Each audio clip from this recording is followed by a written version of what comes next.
Saya Clara Mahasabila Ramadhini sebagai Rani, berperan sebagai guru yang cinta mengajar tetapi sering merasa sendiri di desa ini. Saya Yumna Rahmanadira berperan sebagai Ibu Lestari, seorang relawan yang baik dan peka yang ada di desa. Saya Siti Nurhaliza, di sini saya berperan sebagai Ayu, remaja kritis, gemar menulis dan menyuarakan ketidakadilan. Saya Nia Fasya Melia berperan sebagai Winda, mahasiswi KKN yang penuh semangat dan percaya bahwa perubahan bisa dimulai dari hal kecil. Saya Zara Maharani berperan sebagai Ibu Raka, seorang ibu rumah tangga yang awalnya pesimis, tapi lambat laun saya yakin akan adanya perubahan.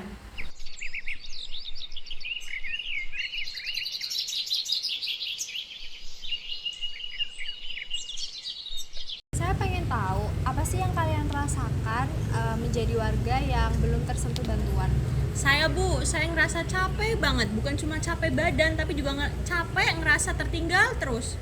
Saya juga Bu, jadi guru di sini merasa tertinggal, buku kurang, murid tidak datang karena membantu orang tuanya. Nah, terus kalau kita tuh ngomong-ngomong di medsos, kita tuh malah dikira ngeluh sama mereka, padahal mah kita cuma pengen didengar aja. Nah, itu penting Kak, biar semua orang kota itu tahu realita kehidupan di desa itu seperti apa. Aku pikir kesenjangan sosial itu terjadi karena yang lain itu dipaksa diam dan yang lain itu disibuk bicara. Kalian itu nggak sendiri, justru suara-suara kecil itu bisa menjadi awal sebuah perubahan.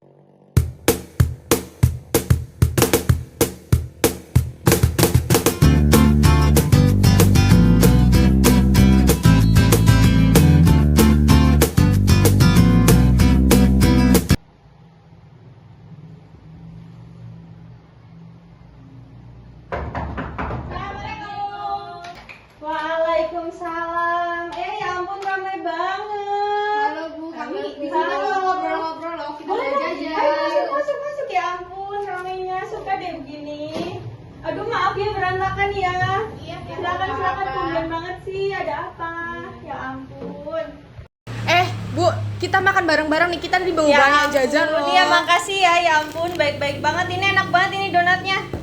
Tumben-tumbenan. Bisa lah kita sambil ngobrol-ngobrol. Iya tapi juga sambil ini ya ngelimpetin baju ya. nggak apa-apa. Biasa ibu-ibu. Hari ini masak apa aja Bu? Saya masak itu daging kurban kemarin, cuma keras banget. Dagingnya nggak tahu gimana dah. Salah masaknya kali nggak tahu Ya udahlah, saya juga nggak pintar masak amat. Omong-omong tadi kan saya mampir ke lapangan, terus saya nanya-nanya anak-anak. Ternyata anak-anak banyak yang belum lancar membaca ya Bu. Tapi emang iya nggak sih anak-anak sekarang tuh udah pada malas sekolah? Padahal saya tuh pengennya ya, anak-anak tuh harus lebih pintar daripada orang tuanya. Gimana ya Bu, saya punya ide nih, gimana Gimana tuh? kalau kita bikin kelas sore Bu, ya nggak harus resmi sih Bu, yang penting rutin, entah setiap hari Jumat atau setiap hari apa gitu. Terus untuk tempatnya itu di balai desa, terus buat alat-alatnya kita bisa pakai alat-alat papan tulis bekas atau apapun itu Bu. Ya boleh sih, saya malah setuju kayak gitu. Biar anak-anak tuh ya makin pinter aja gitu. Soalnya kan saya pengen ya anak-anak jadi pinter. Terus nanti saya bisa deh iuran sama makanannya atau cemilan buat anak-anak biar pada semangat. Baik Bu. Oke. Nggak apa-apa, saya juga setuju, nanti saya bisa bantu kok Bu. Sip. Adik-adik, kalian punya cita-cita nggak? Punya. Cita kalian jadi apa? Saya pemain sepak bola. Presiden. Polisi. Tentara. Wah, cita-cita kalian hebat banget loh. Semoga di masa depan nanti kalian bisa benar-benar menggapai cita-cita itu ya. Amin.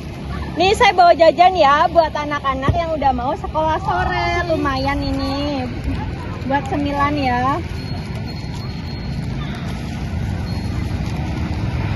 Ya.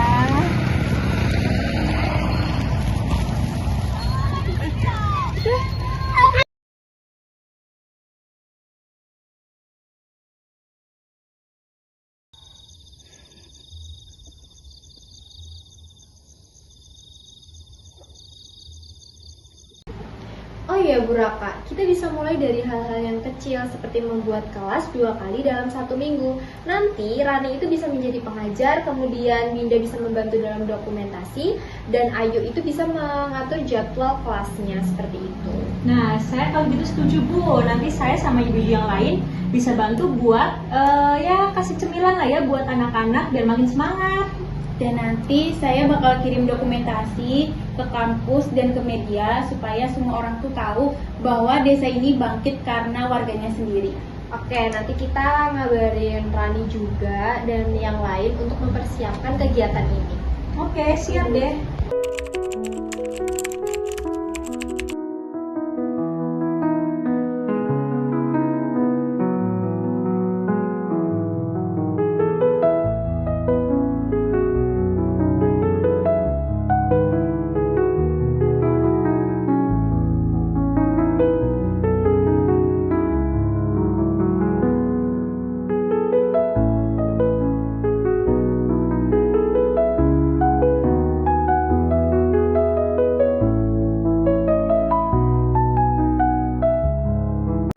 Nah, silakan ya Bu, sudah saya masakin soto, semoga suka.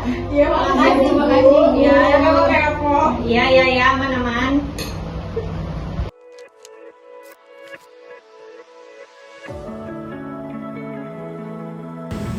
Kami tidak punya banyak, tapi kami punya semangat, dan dari situlah perubahan tumbuh. Kesenjangan bukan untuk dikeluhkan saja, tapi untuk dijembatani dengan langkah kecil tapi bersama.